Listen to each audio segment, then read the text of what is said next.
So we're back with Miss Barton. Miss Barton, I saw you saw the video that we had of the Antietam battlefield, and we're here with Lindsay Royal, one of the nursing students, who's going to finish part of the interview with you, if you don't mind. Yes, thank you, Daniel. The video brought me back, and I went into my closet and I found this old apron that I used to wear from the American Red Cross, and I decided to put it on for the rest of the interview, if that's okay. Yes, it's very lovely. Thank you. I had a few questions for you. Throughout the Civil War, you were very involved on and off the battlefield. What were your major contributions to the Civil War? Well, I worked mostly in the Maryland and Virginia area, and I did nursing, but my contributions were not primarily as a nurse. In 1861, soldiers from Massachusetts had lost many of their belongings in an altercation. I decided to work to provide supplies for these troops. The Surgeon General allowed me to personally distribute supplies to wounded and sick soldiers. I also personally cared for those who needed nursing services. I started to do this and travel, and eventually I became the superintendent of nurses. Oh wow, so you had a lot of autonomy? Yes, I really didn't have a lot of supervision, and at this time I wasn't part of an organization. I would organize the delivery of supplies, fill up the wagons, and bring them to the hospitals and battlefields. And after time, I began to identify the dead and wounded so that their family members could know what happened to their loved ones. I always remained neutral, working with both sides.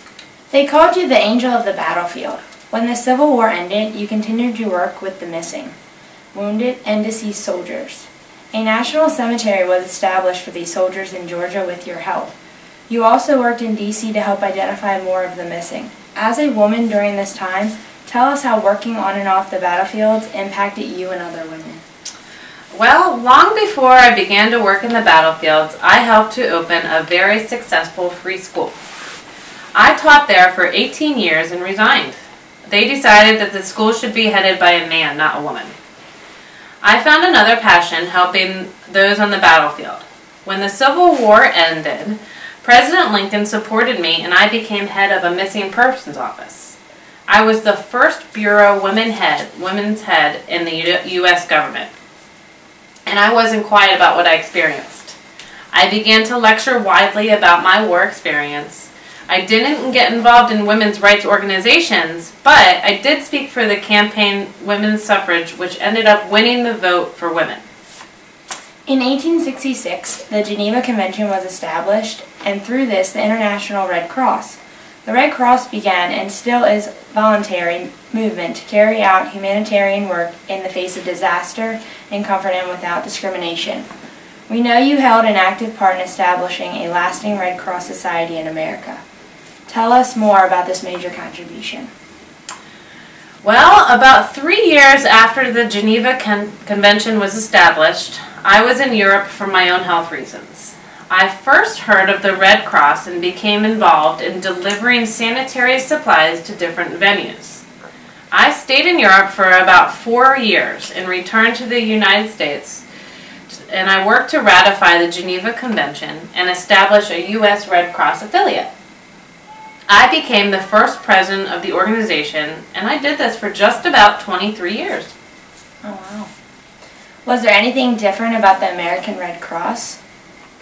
Were you able to use what you learned in Europe and adapt it to the U.S.? Yes. The American Association of the Red Cross was created to serve America in peace and war during times of disaster and natural calamity. I took its service beyond that of the International Red Cross movement by adding disaster relief to battlefield assistance. Claire, throughout the Civil War, were you very involved on and off the battlefield? Okay. Oh, well, I guess Claire's done with Lindsay, so I'm going to let her transition over to Lisa's questions. Miss Barton, Lisa's one of our last nursing students. She's going to do some questions as well. Bye, Lindsay. Oh, so nice. Thank you. You're so sweet. Hello, Miss Hi. Barton. My name is Lisa. How are you? I'm good. Thank you. Thank you. Good.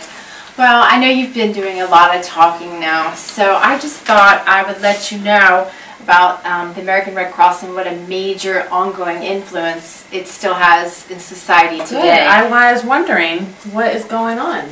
Today, the happening Red now? Cross has over 1 million volunteers and 30,000 employees that aid people that are affected by all types of disasters. They are the largest suppliers of blood and blood products to hospitals and communities. They provide tissue for transplants. They're involved with cellular therapies that help prevent disease and aging process. They invested over $25 million to the Jerome H. Holland Blood Laboratory that's in Rockville, Maryland, Wow. for research activities. They also have a huge, important education branch. They provide programs in CPR instruction, first aid instruction, babysitting, water safety, lifeguarding. Their international branch also services health initiatives which focus on infectious diseases like HIV, AIDS, and measles.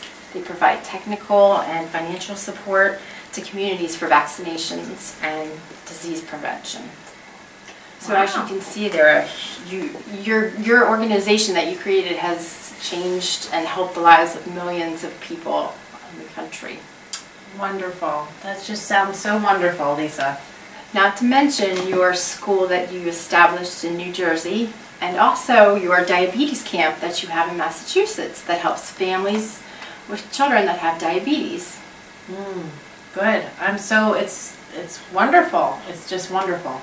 Did you ever think that it would be so large? I did not. I didn't, and I'm so happy to hear that the American Red Cross is still helping us in times of natural disaster. Speaking in times of natural disaster, we have a hurricane around the bend, so I'm glad that the American Red Cross is there.